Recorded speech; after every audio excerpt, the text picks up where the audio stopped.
preguntado por qué después de una pelea, no importa cuán fuerte sea, los niños no tienen gran dificultad para hacer las paces? En cambio nosotros, los adultos, tenemos grandes dificultades para lograr el ideal de la reconciliación.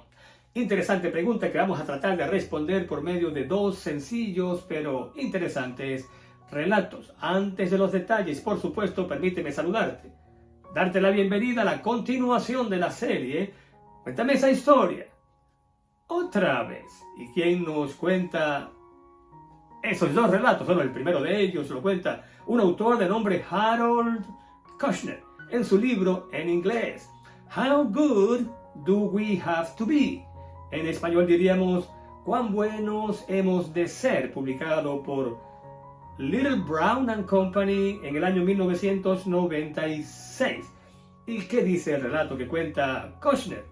Bueno, dice él que un grupo de madres estaba en un parque viendo a sus niños jugar cuando de repente estalla una pelea, una discusión entre dos de ellos, y uno con fuerza le decía al otro: te odio,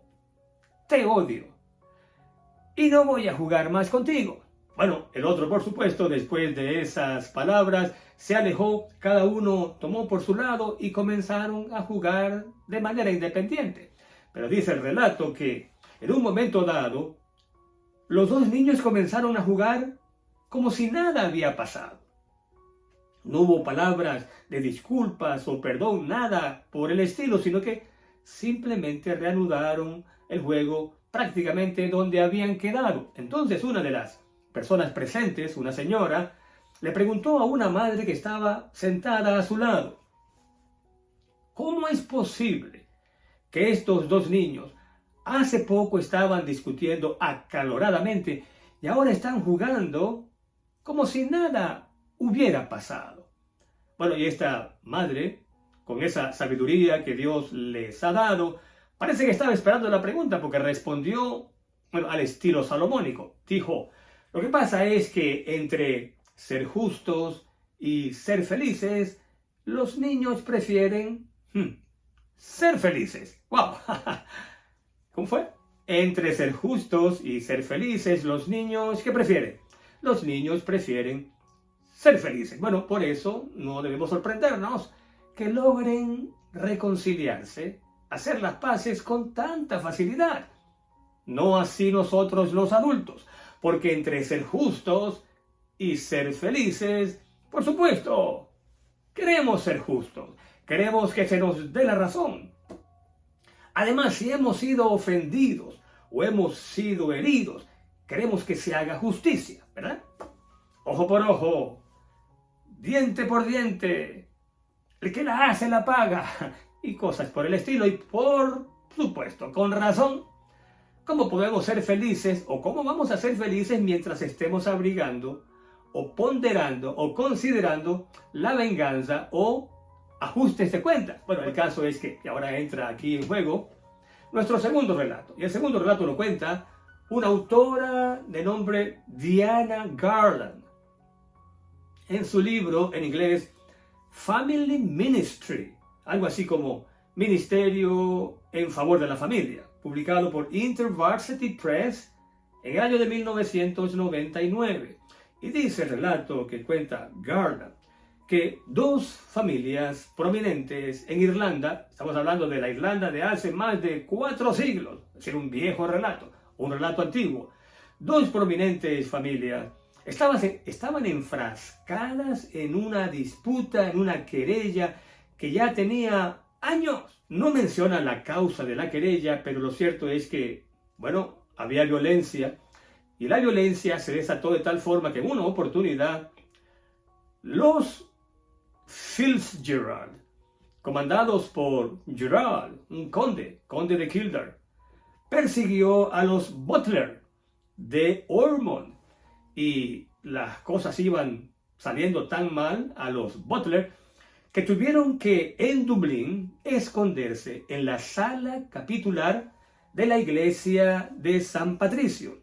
Era la única forma de escapar, de salvar la vida. Y dice el relato que entonces ahí estaban ellos sitiados, Fuera de la sala capitular de la iglesia estaba Gerald Fitzgerald con su gente, con sus hombres. Dentro, escondidos, estaba Butler con sus hombres. Pero dice el relato que a medida que la espera se prolongó, Gerald Fitzgerald comenzó a considerar cuánto sentido tenía esa pelea que ya se estaba prolongando por años. Entonces, dice el relato que se le ocurrió ofrecerle a James Butler, que estaba dentro de la iglesia, una tregua, pero la tirria entre las dos familias era tan profunda que James Butler pensó que se trataba de una trampa.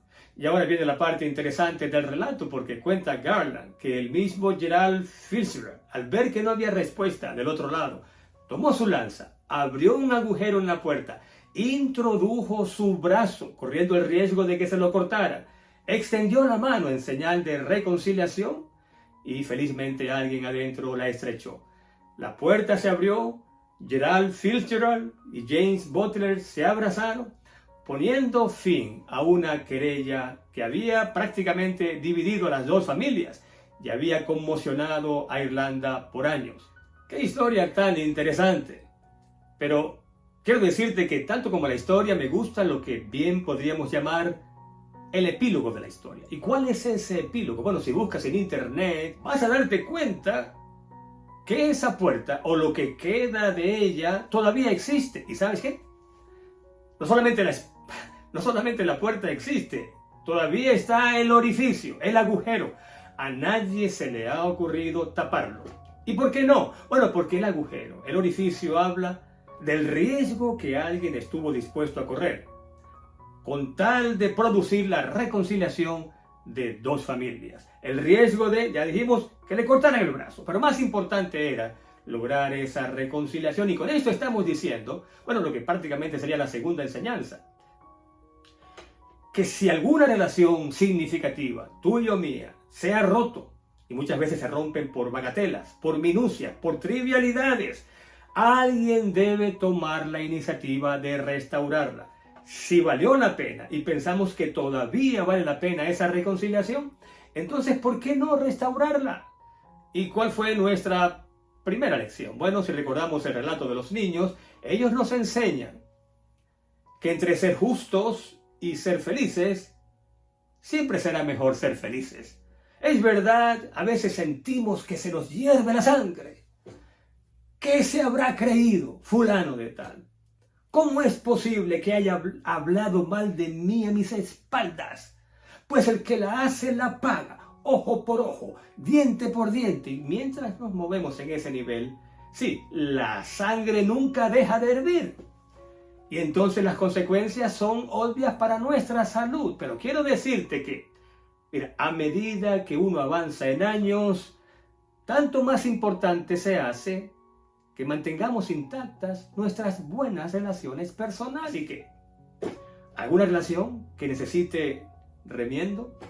¿Alguna relación que por alguna razón tonta se rompió que tú piensas que puede valer la pena restaurar?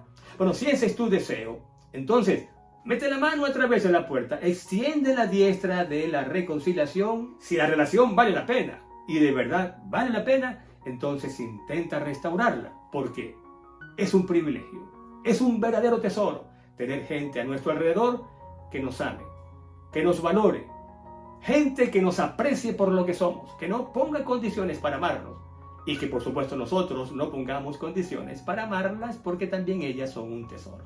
Dicho esto, solo me resta recordarte que si tienes alguna dificultad, algún gran desafío, lo enfrentes en el nombre de Dios y con el poder de Dios.